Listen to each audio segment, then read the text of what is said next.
小暖。因为我前阵子刚好去 San Francisco 有机会见到 Sam Altman 那他在活动里面也有提到，就是说，我记得记者有问他，所以这应该不是秘密他说他在思考下一个世代的 device。那个记者就问他说：“所以它不是手机吗？”就他在思考下一个世代的装置，那它不是手机吗？大家就在猜啊，是不是耳环啊、手环啊、眼镜啊这样？我觉得他的答案很有趣。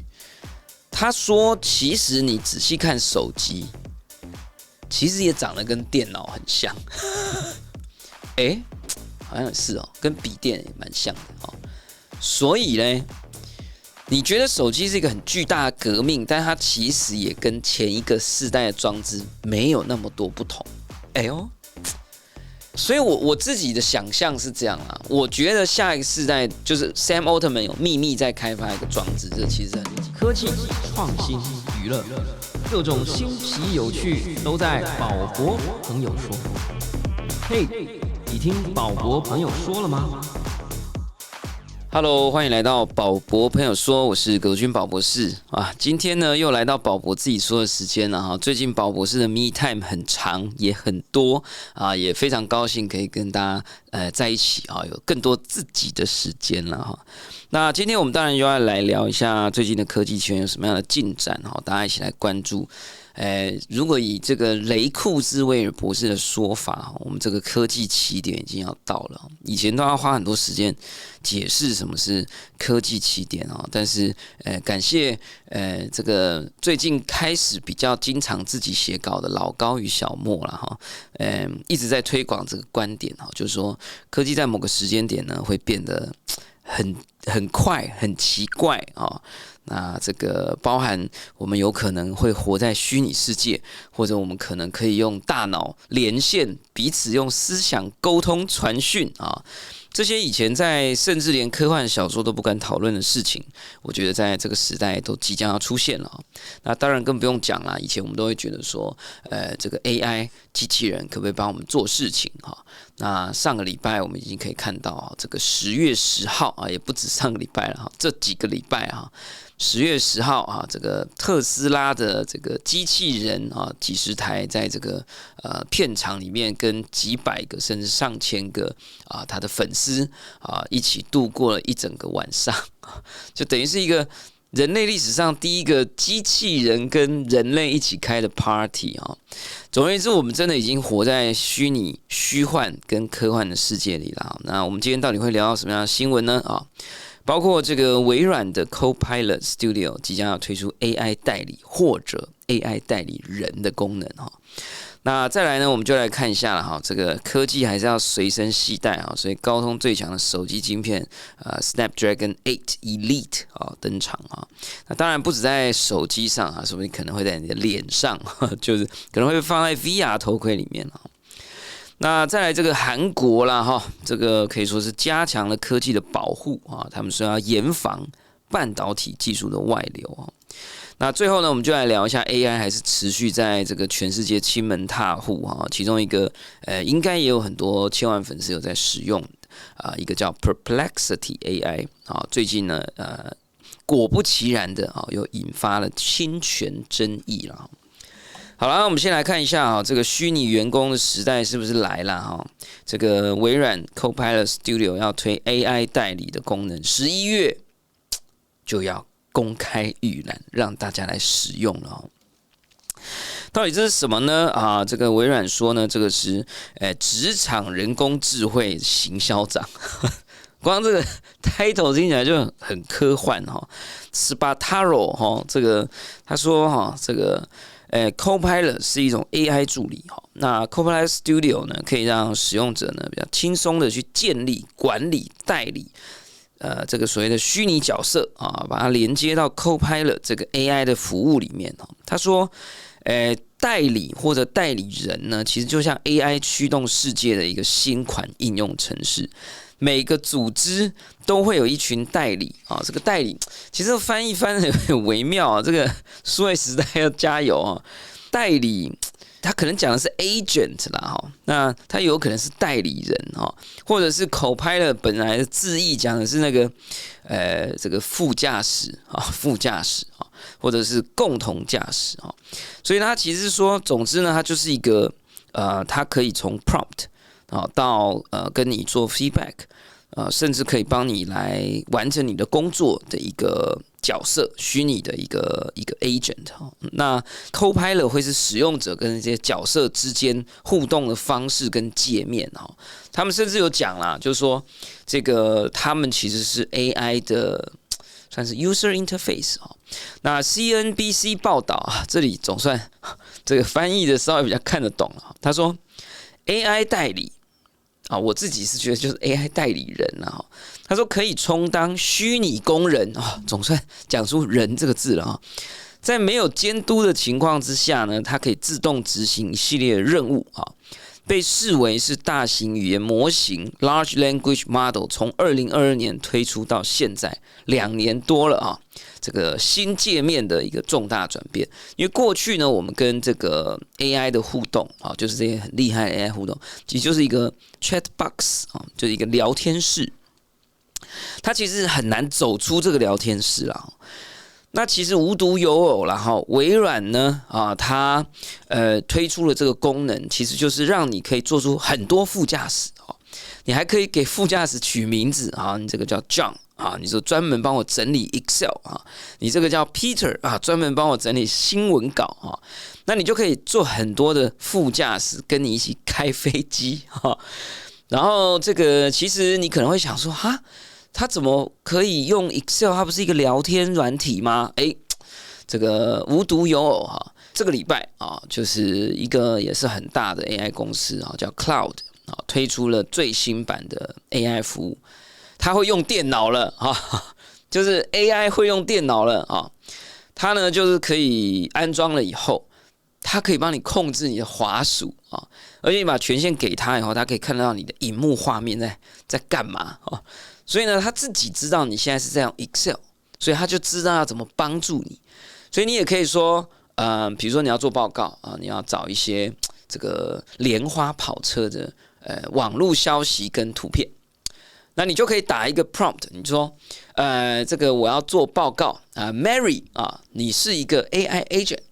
请你待会呢就开始用 Chrome 浏览器上网查一些莲花跑车的新闻啊，最好要是最近2年的，然后呢顺便帮我下载几张好看的图片，然后你就按下 Enter， 你就可以去喝咖啡，你就可以去吃鸡排，然后呢过个15分钟回来。你的这个 Mary 啊，就帮你把工作做完了，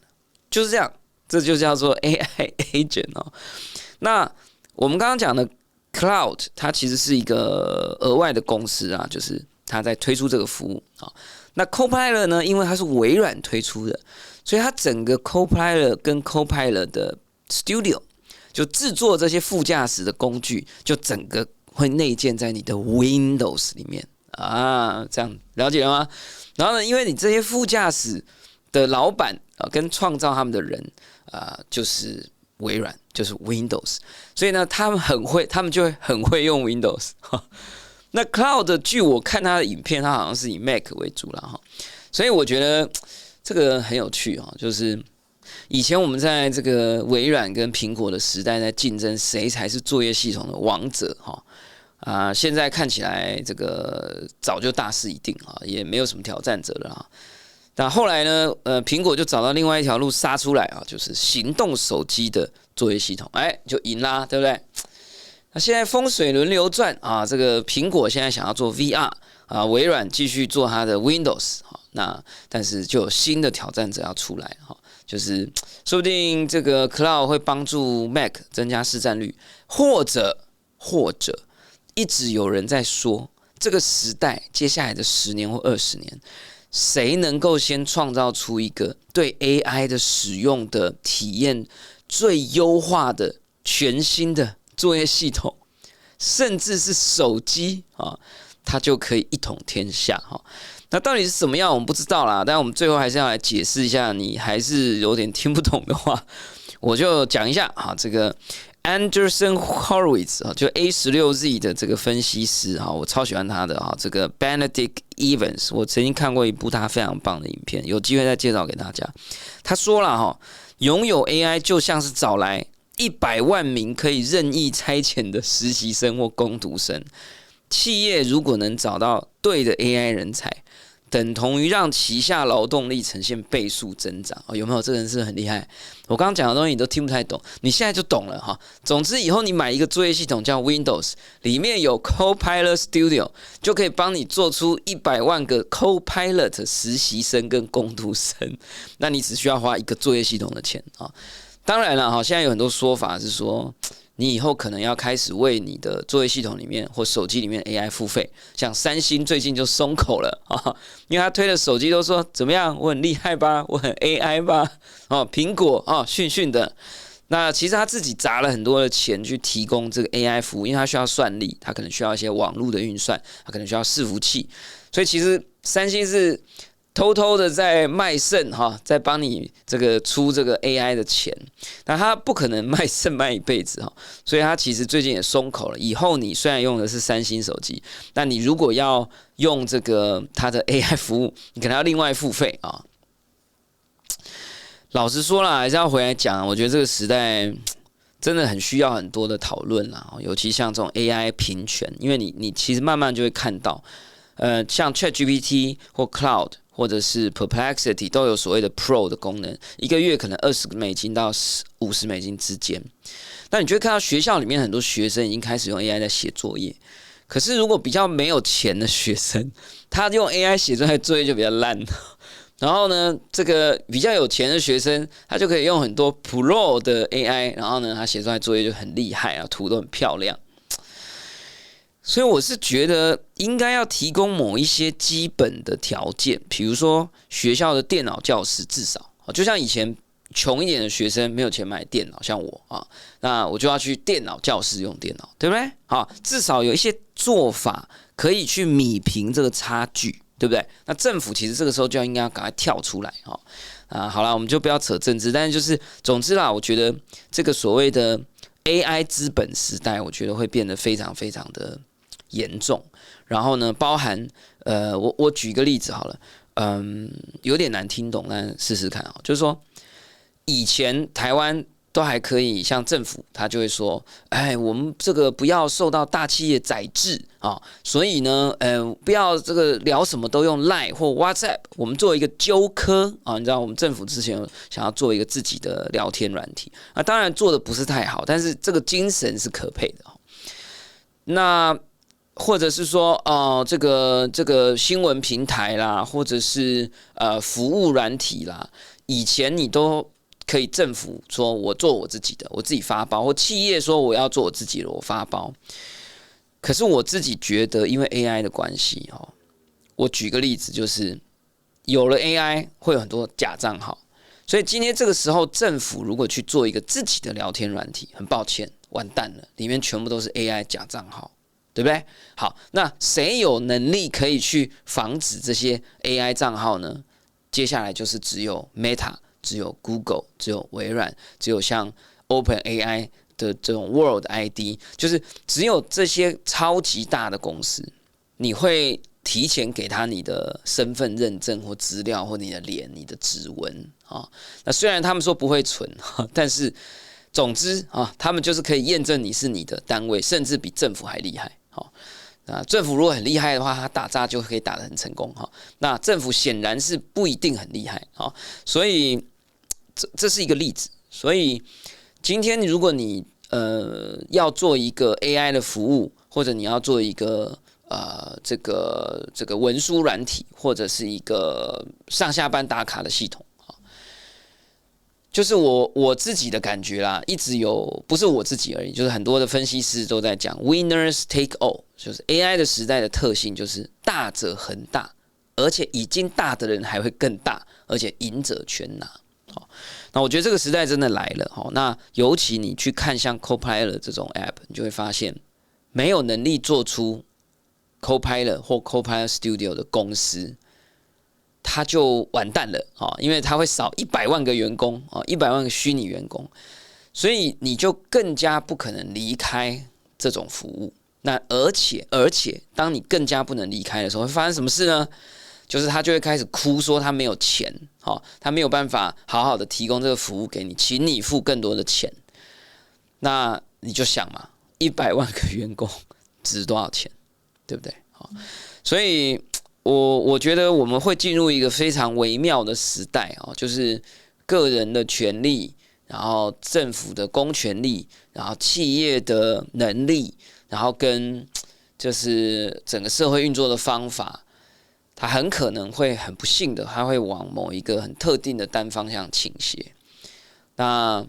如果我们的政府想要 balance， 那它很可能必须要把权力、把资源很极端的集中像某些特别的国家，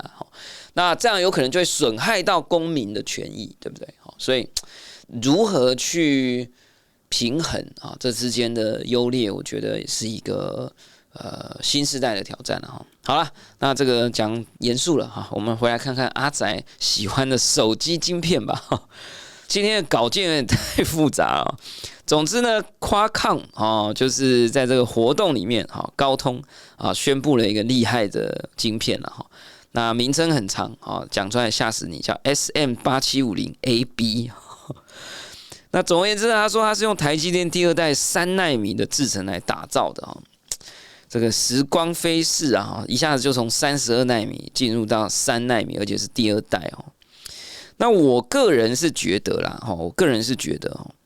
这个除了制程提升以外，也会有一些新的架构，比如说像他这一次他说有这个 GPU 运算的区块，然后呢也因应人工智慧可能对空间的认识跟了解同时呢也把这个 Hexagon 这个 NPU 这个 Neural Processing Unit 这个神经运算单元的区块也加大我也是算半外行，因为这个东西有点新。但我的理解啦，就是说，我们人要抓住一个杯子，像我之前有一集跟那个台大的脑语心智实验室的谢伯让老师在聊，就是在聊这个，就是其实我们在抓起一个杯子的过程里，我的大脑跟我的手的这个神经元之间有非常快速的资讯传递跟一个资讯解压缩跟压缩，然后这个就是模块判定的过程，就是你其实还没有完全摸到杯子或水瓶，你大概就知道它是杯子或水瓶，是因为你做了很多预先处理。你说我现在在室内，然后我刚刚好像想要喝水，所以我现在的手应该是要抓到杯子，而且我刚刚好像有看到杯子，然后呢我现在摸到这个东西的温度然后你的大脑就会加速运算。那这个加速运算里面含了很多神经细胞元传递的资讯。那次世代的电脑科学家说下一个世代的电脑，因为它可能是机器人的形态，或者它可能是这个VR， 所以要了解空间所以呢，它必须像人的手或人的脚一样去感知这个世界。所以我们的以后的电脑或手机或无人机或者 VR 头盔，它会有一点像是一个，它必须要用有点像人类的神经元反应的机制在处理这个世界就对了那这样会比纯粹过去的图像演算更快。那图像演算是什么？就 graphic， 这个 processing unit 就 GPU 的 G 就是 graphic，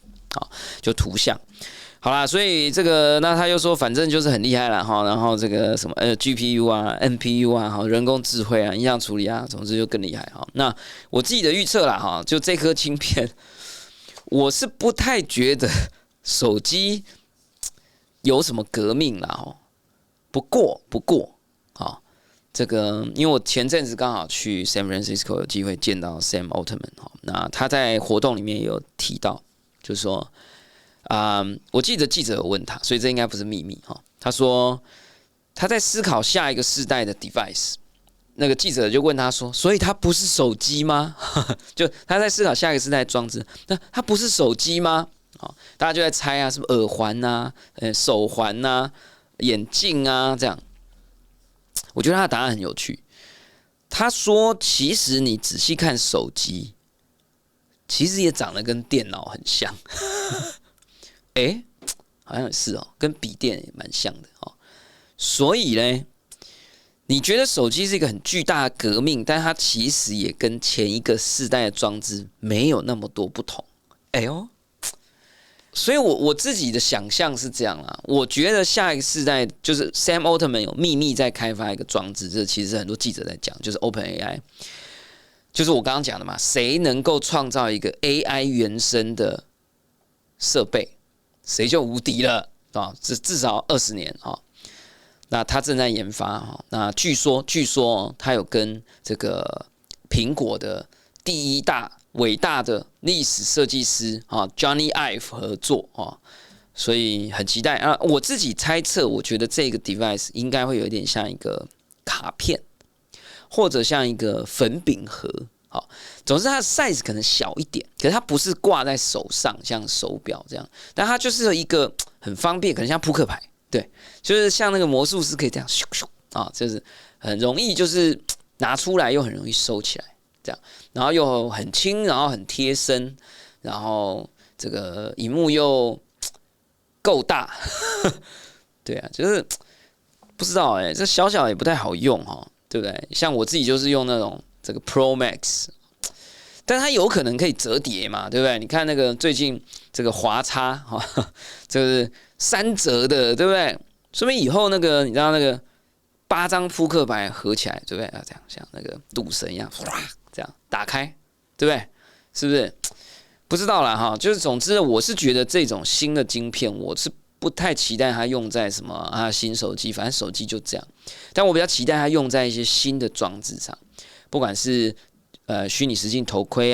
或者是我们刚刚讲的这种新的微型的随身装置。那有些人是做戴在胸前的，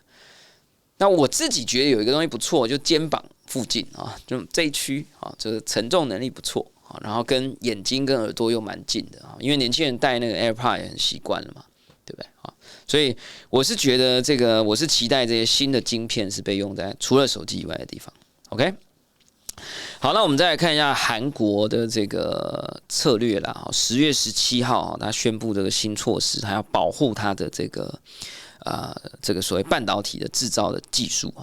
那因为呢，他统计5年内有97起的技术外泄案，造成了超过168亿美元的损失而且超过60% 是内部人员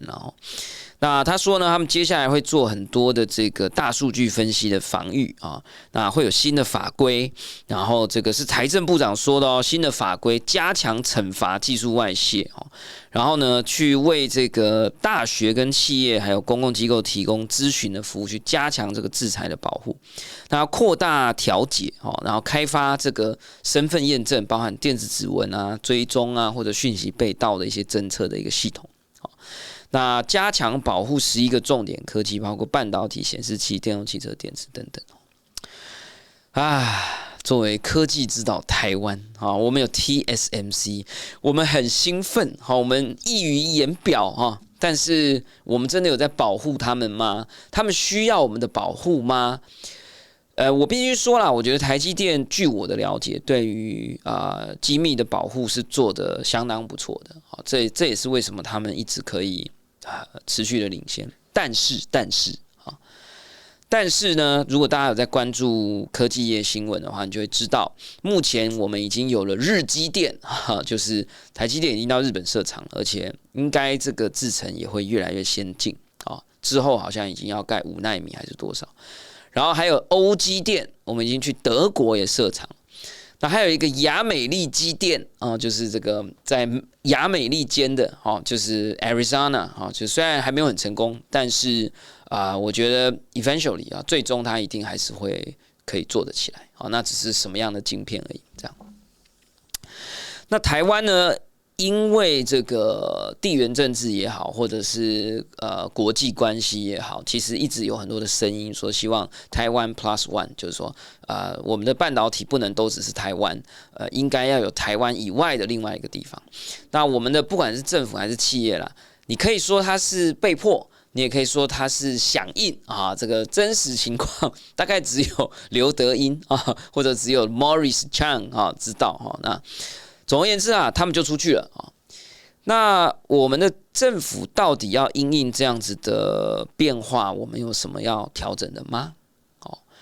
老实说啊，我自己目前作为公仆，我还没看到啊。那韩国现在是在进行保护，那台湾呢？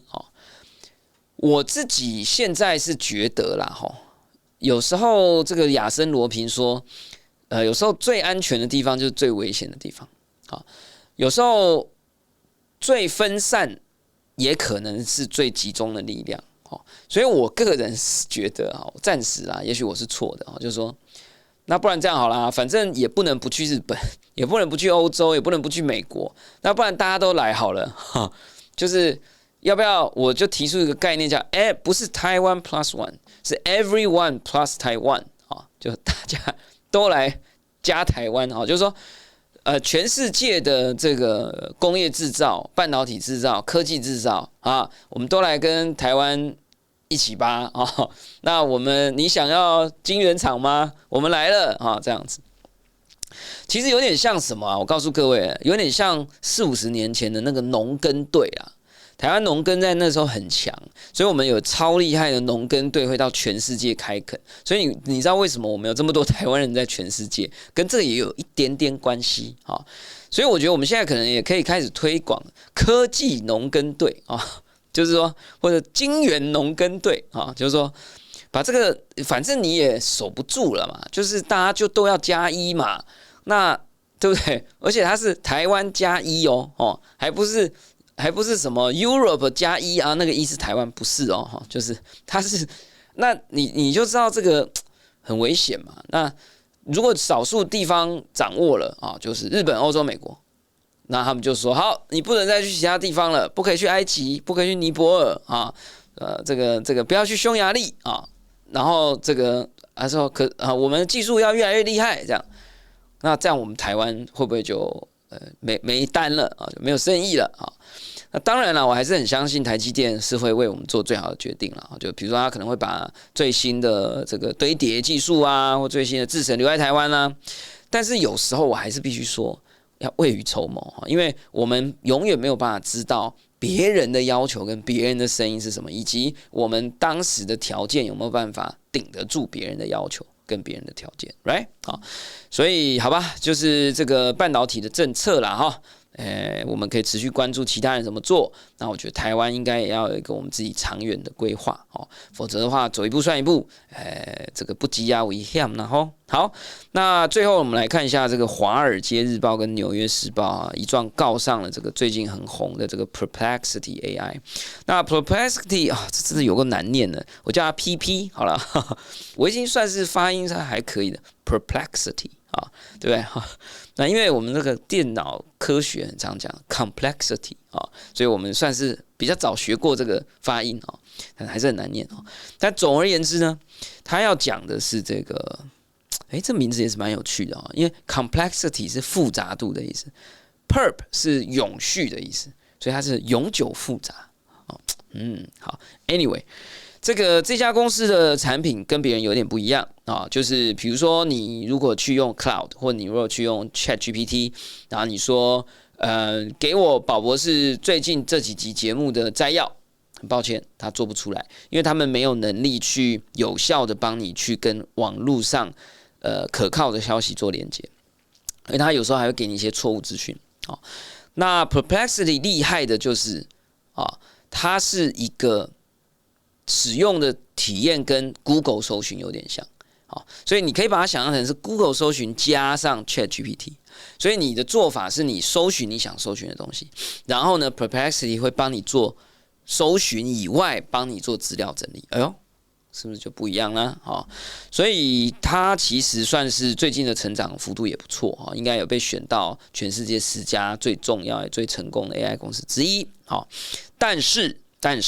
华尔街日报的母公司道琼公司 Dow Jones 跟纽约邮报 New York Post 决定对这一家公司提告这两家同属于一个集团这个公司结构也太复杂所以华尔街日报的上面是道琼，道琼的上面是 News Corp， 是这样吗？不管总之他说同属 News Corp 旗下的出版物都指控 Perplexity偷看他们的内容，侵犯了他的版权因为该公司使用他们的文章来生成搜寻的结果然后呢，将潜在的流量从2间新闻网站拿走。这什么意思呢？就以前你要做报告、做功课，你可能会去 Google， 然后你就 Google 纽约时报或纽约日报，或纽约邮报的一个新闻啊，然后呢，你就看原来是这样，然后你可能就会选择其中的某一段文字或某一个关键字，然后按右键 Google 搜寻更多啊，然后你就再继续的延续下去。所以你就曾经停留在他那里，就看了什么？他的广告。但是呢 ，Perplexity 这家公司，因为你给他问题，他会帮你搜寻，然后帮你整理嘛。所以他帮你搜寻完，然后帮你阅读完那个 New York Post 以后，就帮你整理好了，然后又再帮你去做更多的搜寻了。所以你就没有看到 New York Post 的文章，你当然也就没有看到他的广告，对吧？所以呢。这个他们就气噗噗啦哈，那这个《华尔街日报》的报道呢说，在诉状中间呢，这个在说明啦哈，说呢 Perplexity 应该要对他明目张胆的争夺读者，同时又免费搭乘这个 free ride 这又是哪一家新闻？我真的是要崩溃了啊！就是我觉得 AI 已经开始在毒害我们的文化了哈。Free ride 不要翻成免费搭乘，好不好？没有人在搭乘 ，OK？ 这个就叫做偷吃步哈，或者说，总之啊，就是这个叫什么顺风车，或者是就是顺便啊，或者是总之不是搭乘，在这个 case 里没有任何人在搭乘任何东西 ，OK？ 好 ，free ride 是一个美国的谚语，好吗？成语啊，他说 free ride 的这些就是搭便车啦，搭便车，但是好啦，你好歹搭翻成免费的搭便车，好吧？好，搭了出版商的便车，好，去制作了宝贵的内容啊。那这个 Perplexity 应该要去进行补偿啊。那 Perplexity 呢，到底愿不愿意跟 News Corp 和解？这个还有待观察了。不过啊。News Corp 今年早些时候就已经和 OpenAI 达成了一项授权协议，允许 ChatGPT 在未来5年内使用其网站的文章进行训练，而代价据报道高达2.5亿美元。所以这个就是一个这个讨钱没有啦，就是讨车费的一个行动啊。那老实说啦，这个从我个人观点来看啊，这个我觉得很有趣的几个点。第一个，历史总是不断的重演哈。这个新闻集团们曾经在10年前状告 Google News 就说你怎么偷我们的这个新闻摘要？你怎么可以列在搜寻结果里面？这样大家都不点进去看了对不对后来我的理解啦，有些国家就算了，就不管那这个新闻媒体就哭像台湾算是据说好像是哭的一部分，但 Google 好像有成立一个基金补偿一些媒体公司那像这个欧盟呢，就是罚钱要罚 Google， 我的理解啦也许我是错的大家可以纠正我就 Google News 好像付了一些罚金，不少罚金。那现在又来啦，就是又有人 free ride 啦，那只是这次 free ride 不是 Google News 是 AI Google AI 微软 AI 不要忘了Microsoft 有 OpenAI 49% 的股份所以呢又来了那只是这一次我觉得媒体动作比较明快啦，他大概知道他阻止不了了所以呢两边都很痛快就很痛快的告你那很痛快的付钱那其实也没有不好啦。那我们来讲台湾吧其实这些 AI 都读了太少的台湾课本，就是读了太少的繁体中文的资料，这是我一直在提倡，就是说政府应该要帮忙收集并且累积，然后开放更多的繁体中文的资料。那很多新闻媒体其实也有这个疑问，就是说他可不可以收钱那我觉得刚刚这个例子很好，你看 ChatGPT 5年2.5亿美元，那ChatGPT 里面呢繁体中文的资料是 0.02%， 所以 0.02% 呢就是什么2/1000，所以呢2/1000的2.5亿美元是多少钱呢好像有点少哦，好像有点少。好，这个我们来讲哈，我们来算一下，2500万，再来是250万，再来是25万，可能就几十万美元而已，哦，就几百万台币。所以而且才5年哦，所以如果你的文化不是太厉害哦，那你就算给了 ChatGPT 学5年，好，你的新闻给他偷看5年，你可能也顶多就只能拿到几百万台币，好，那我觉得这个是有一点不太公平啦，那但是那台湾自己的 AI 到底要怎么做？那我们的政府的策略是什么？我觉得还有待很多的讨论啦，否则就会像我最近在关注的这个 YouTube 的繁中字幕都出不来好的问题哦。那有一个说法啦，是说繁体中文的资料太少，所以它的自动翻译做不好，所以它干脆不显示。绕一圈回来又是这个资料不够。那我就觉得啦，我们不管是政府还是公仆还是公民啊，我都希望大家可以站出来 say something 哈，不然的话我们真的会变成已经是数位时代下的殖民地了。殖民地生活算还不错，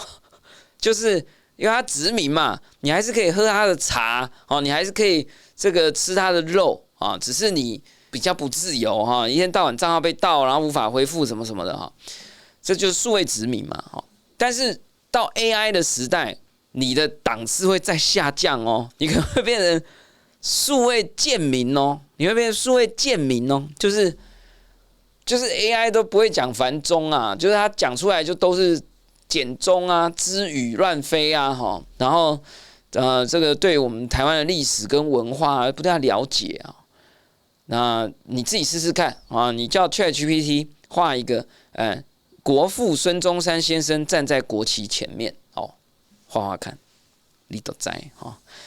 细思极恐啊！我不好意思在这里讲但是很恐怖啊，因为它缺乏图片资料，它缺乏文字资料，所以呢，全世界的 AI 现在都不太认识台湾。那当然，有人说我们在努力，但我觉得还要再更努力。好不好？好，那今天真的有点严肃了哈，但是呢，也希望大家可以在听这些新闻的过程当中，了解一下这个科技阿宅宝博士现在成为宝博公仆版本的宝博士是怎么看待这些问题？